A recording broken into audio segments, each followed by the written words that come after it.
encontrado entre los papeles del reciente fallecido Francis Willard Thurston de Boston. De tal suerte de poderes o seres portentosos, bien puede concebirse que sobrevivan. Una supervivencia desde un increíblemente remoto pasado, cuando, quizá, se manifestó la conciencia en figuras y formas que hace mucho se retiraron ante el avance de las mareas humanas. Formas de las cuales solo la poesía y la leyenda han atrapado un recuerdo fugaz y las llamaron dioses, monstruos, seres míticos de todo tipo y especie. Algernon Blackwood. La cosa más misericordiosa en el mundo, creo yo, es la imposibilidad que tiene la mente humana para correlacionar todo lo que ella contiene. Vivimos en una isla de plácida ignorancia en medio de los negros océanos del infinito, y no fuimos destinados a llegar mucho más allá de esta. Las ciencias, cada una moviéndose en su propia dirección, hasta ahora nos han dañado poco, pero algún día la combinación de los conocimientos disociados nos abrirá tales panoramas aterradores de la realidad y de nuestra frágil posición en ella que habremos de enloquecer ante la revelación, o bien de huir de la luz hacia la paz y seguridad de un nuevo oscurantismo. Los teósofos han especulado acerca de la asombrosa grandeza del ciclo cósmico, en el cual nuestro mundo y la especie humana solo son incidentes transitorios. Han sugerido la existencia de extraños sobrevivientes en términos que helarían la sangre si no estuvieran enmascarados por un sensiblero optimismo. Pero no se debe a su forma a que el solo atisbo de esas eras prohibidas me haga sentir un escalofrío cuando pienso en ello y me trastorne al soñarlo. Como todos los atisbos espantosos a la verdad, ocurrió por una accidental combinación de factores inconexos. En este caso, de un viejo artículo de periódico y de las notas de un profesor muerto. Espero que nadie más logre hacer esta vinculación. Ciertamente, si sobrevivo, de manera consciente, jamás aportaré un eslabón a tan horrenda cadena. Creo que el profesor también intentó mantener el silencio respecto de la parte que él conocía y que hubiera destruido sus notas si la súbita muerte no lo hubiese sorprendido. Supe del asunto por primera vez en el invierno de 1926 al 27, a raíz de la muerte de mi tío abuelo George Gamble Engel, profesor emérito de lenguas semíticas en la Universidad de Brown, en Providence, Rhode Island. El profesor Engel era ampliamente reconocido como una autoridad en inscripciones antiguas y con frecuencia lo consultaban los directores de importantes museos, de tal manera que su muerte, a la edad de 92 años, pudo ser recordada por muchas personas. A nivel local, el interés se vio intensificado por la naturaleza poco clara de la causa de su muerte. El profesor sufrió un infarto mientras regresaba del barco en Newport, desplomándose de súbito, como dijeron los testigos, luego de que lo empujara un negro con pinta de marinero, quien había salido de una de las oscuras y extrañas plazoletas ubicadas en la pronunciada colina, y que resultaban ser un atajo del puerto a la casa del fallecido en William Street. Los médicos no encontraron ningún desorden visible, pero concluyeron perplejos, tras de debatir el caso entre ellos, que alguna desconocida lesión del corazón, resentida por el rápido ascenso de un hombre tan viejo por una colina empinada, fue la responsable de aquel final. En ese momento yo no vi razón alguna para estar en desacuerdo con este dictamen, pero a últimas fechas pienso que hay que cuestionarlo. Hay que dudar de por completo. Como heredero y albacea de mi tío abuelo, pues murió viudo y sin hijos, se esperaba que yo revisara sus papeles con cierto rigor, y, para este propósito, mudé su colección completa de archivos y cajas hasta mi casa, en Boston. Mucho del material que clasifiqué sería publicado más tarde por la Sociedad Arqueológica Estadounidense, pero había una caja que pareció desconcertante en extremo, y por la cual sentía gran aversión, en particular ante la idea de mostrarla a los ojos de alguien más.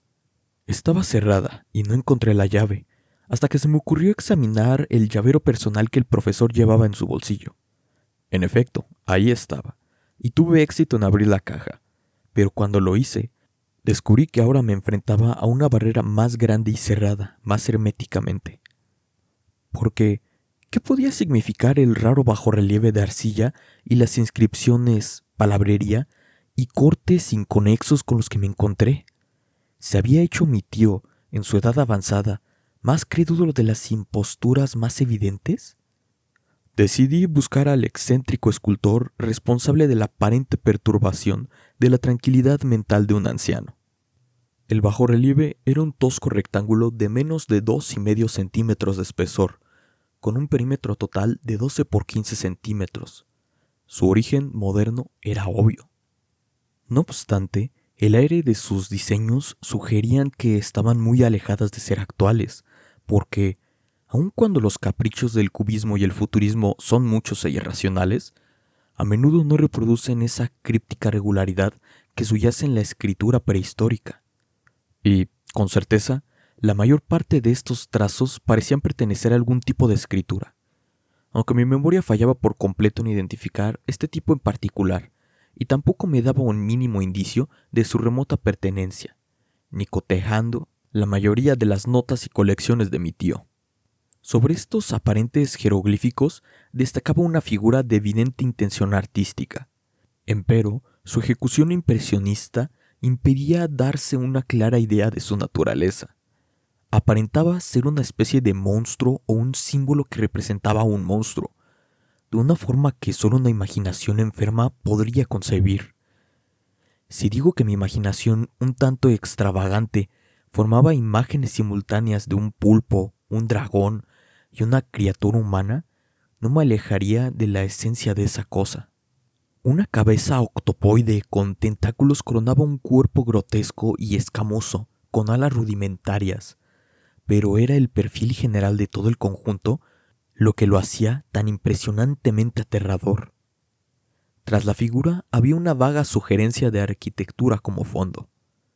Las notas que acompañaban esta rareza provenían no solo de un cúmulo de recortes de periódicos, sino de la mano reciente del profesor Engel, quien no había hecho ni el menor intento por darle un sentido literario.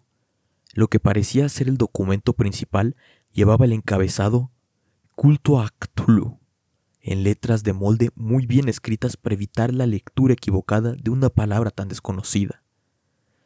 Este manuscrito se dividía en 2 secciones. La primera tenía rotulados: 1925, El sueño y la obra onírica de H. A. Wilcox, 7th Thomas Street, Providence, R.I. Y la segunda, narración del inspector John R. Legras, 121 Benneville Street, New Orleans, 1908. Notas acerca de la misma y declaración del profesor Webb.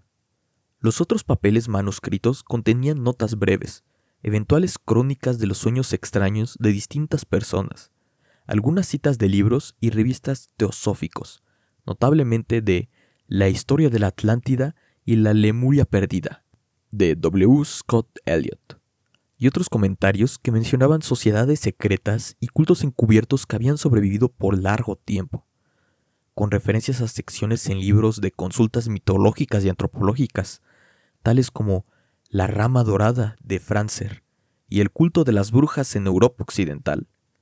Los recortes aludían, en su mayor parte, a la propagación de la enfermedad mental y los episodios de manía o histeria colectiva que tuvieron lugar en la primavera de 1925.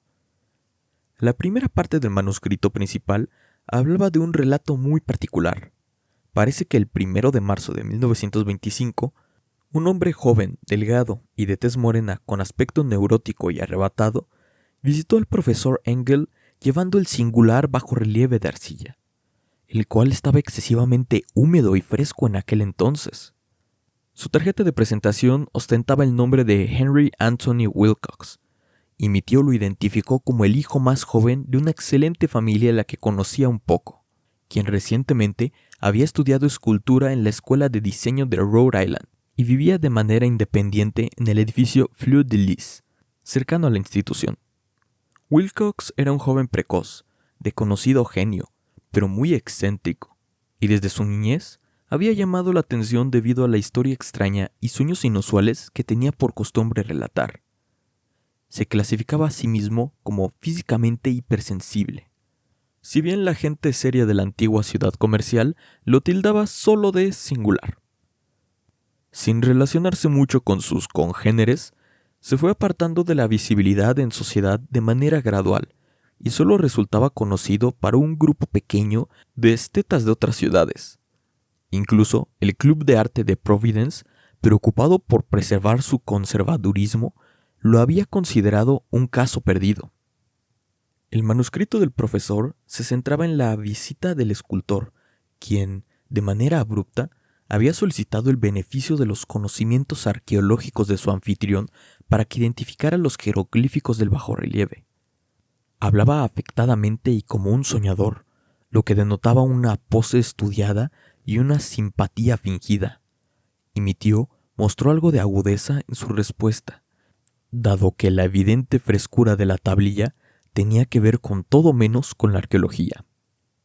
La réplica del joven Wilcox, que impresionó a mi tío lo suficiente como para que la recordara y registrara palabra por palabra, fue de un corte fantásticamente poético, y debió ser una buena muestra representativa de toda su conversación, que yo ahora considero muy característica de él. Le contestó: «Es nueva, de hecho, porque yo la hice anoche al soñar con extrañas ciudades, y los sueños son más antiguos que la melancólica Tiro, o la taciturnia Esfinge, o la Babilonia ceñida de jardines».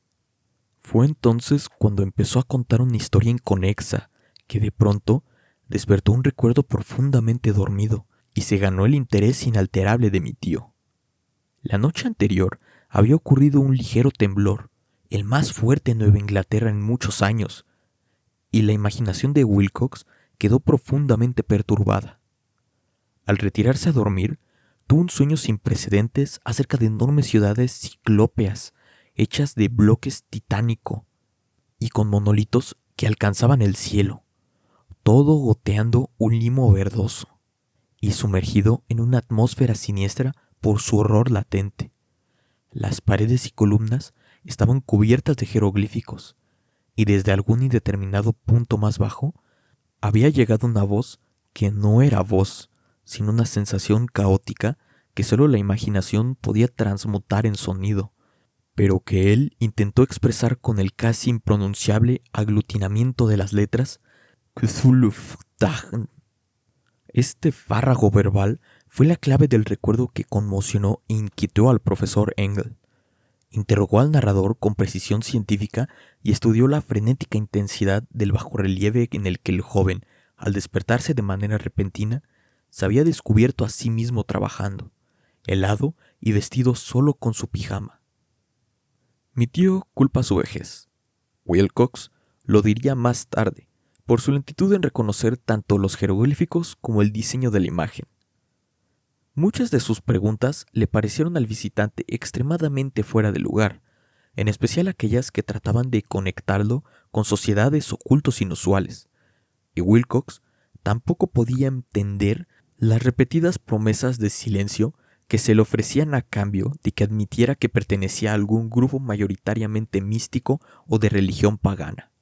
Cuando el profesor Engel quedó convencido de que el escultor en verdad no sabía nada acerca de algún culto o sistema de conocimiento críptico, le insistió mucho para que éste le ofreciera futuros reportes de sus sueños.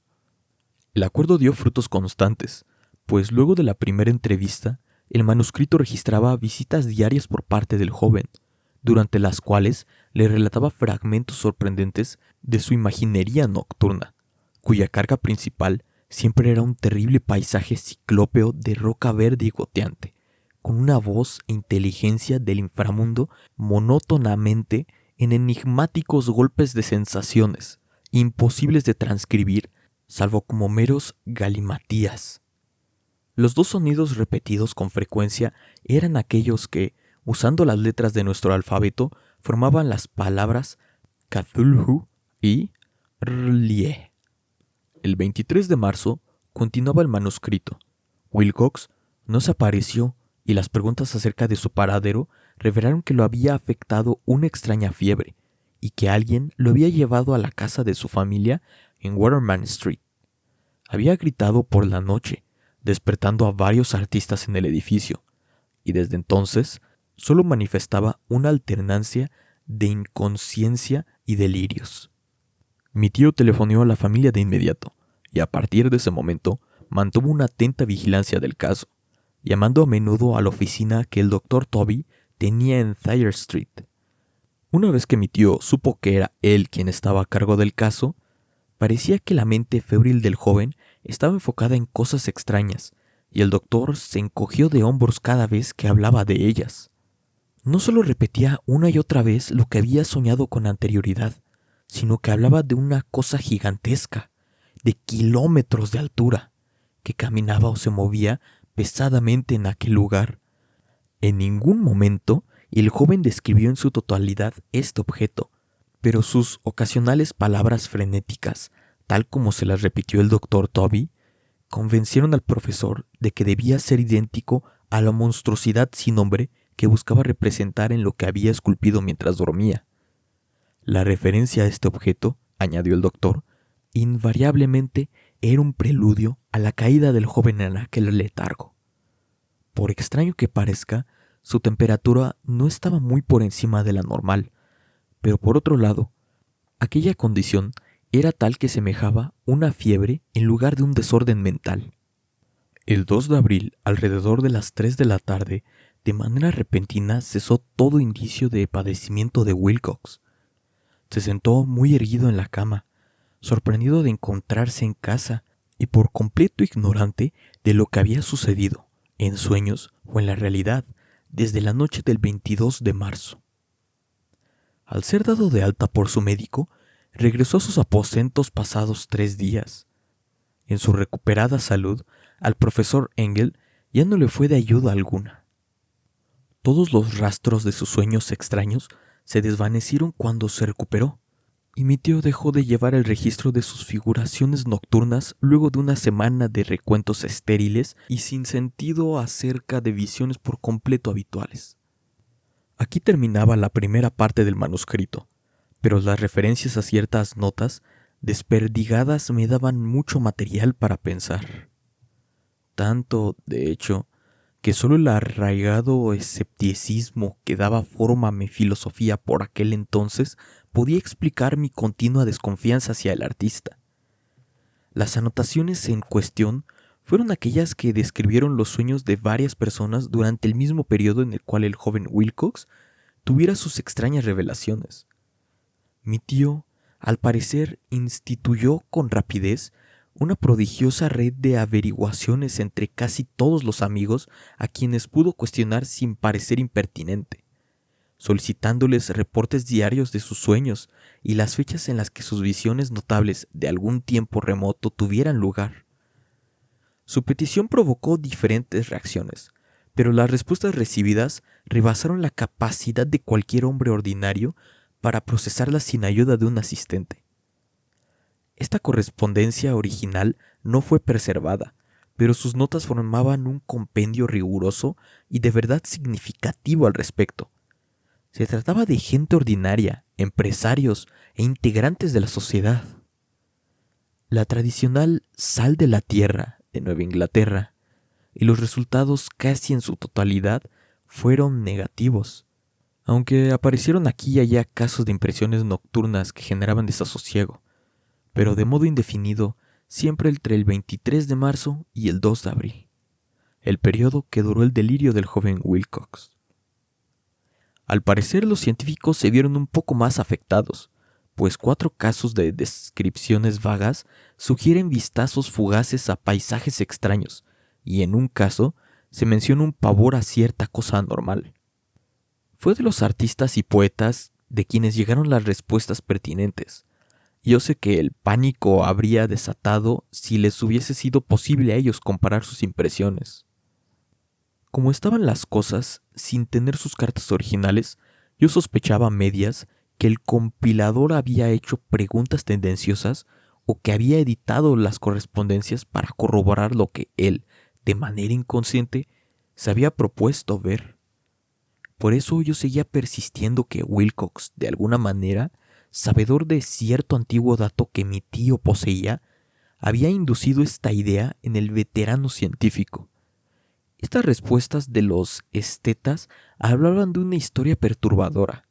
Del 28 de febrero al 2 de abril, un gran número de ellos había soñado cosas extrañas, con una intensidad inconmensurable, más fuerte durante el periodo del delirio que sufrió el escultor.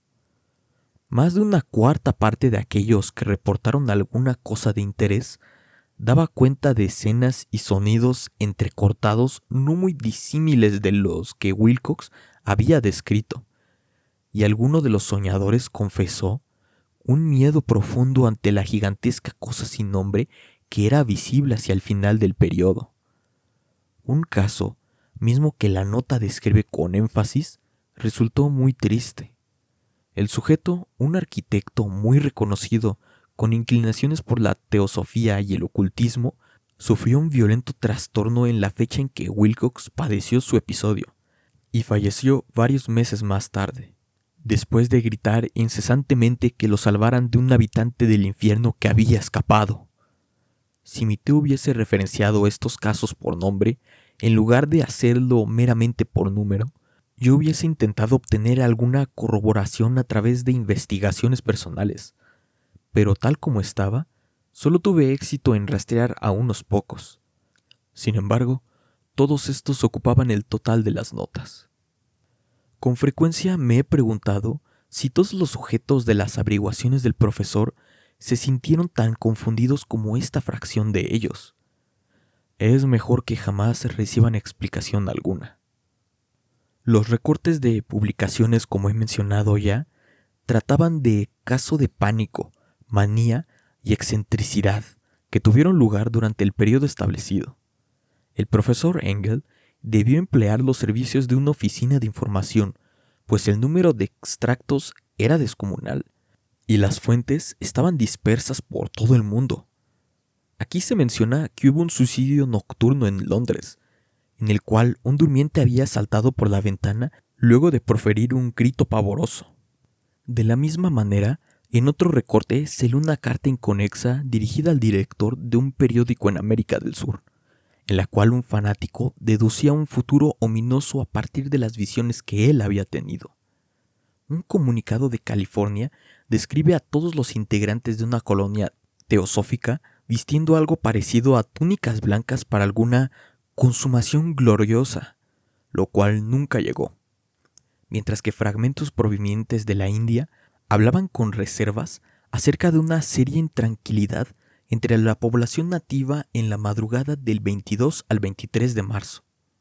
De igual manera, en el oeste de Irlanda, lleno de leyendas y rumores quiméricos, un pintor fantástico llamado Ardois Bonnot colgó un blasfemo paisaje onírico en el Salón de Primavera de París en 1926. En fin, son tantos numerosos los sucesos problemáticos que se registraron en los sanatorios para enfermos mentales que solo un milagro pudo evitar que la fraternidad médica notara extraños paralelismos y llegase a conclusiones desconcertantes. Así pues, se trataba en su totalidad de una colección inusual de recortes y, en estos días, apenas puedo creer el insensible racionalismo con el que los hice a un lado. Para entonces ya estaba convencido de que el joven Wilcox sabía de los asuntos más antiguos mencionados por el profesor. Con esto llegamos al fin de esta primera parte, la cual abarca tanto la llamada de Cthulhu como el horror de la arcilla. Espero que esta narración les haya sido de sagrado. Cualquier forma de interacción es bienvenida en este canal. Y si quieres que alguna historia en particular sea la siguiente, agradecería que la dejaras en los comentarios. Nos estaremos escuchando hasta la siguiente.